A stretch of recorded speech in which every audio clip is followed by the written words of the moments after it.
Students స్కూల్లో annual day చేస్తున్నాం. Interest ఉన్న నేమ్స్ ఇవ్వండి. సార్ నేను ఫార్మర్స్ కిట్ చేస్తా సార్.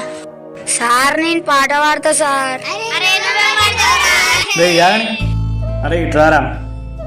ఎందుకు రావని అట్లా అంటున్నారు? ఎవరిలో ఎంత టాలెంట్ ఉందో ఎవరైనా చెప్పలేము. నాన్న బిట్టు పారను. అమ్మా నాన్న విలువ తెలుసుకోవాలి, నుంచి ఊడి పడ్డవాజాలి. అమ్మ కడుపులో నా గడ్డవు, ఆమె అంటేనే నువ్వు బిడ్డవు. నాన్న ఇస్తేనే నువ్వు జన్మవు, మరి లేకుంటే నువ్వు తెలవవు. ఒక నిమిషం నిన్నే నువ్వే అడుగు, నీదేం ఏది అని. ఆ విషయం నీకే తెలవకుంటే నువ్వు బ్రతుకున్న సేవమని. ఆకలైనప్పుడల్లా అడగకుండా అమ్మ పాలనిచ్చేదా, ఇంతే ఇస్తానని అంతే ఇస్తానని వంతులు పెట్టిందా, వారి ఆకలి చంపిందా. సూపర్ రా బిట్టు.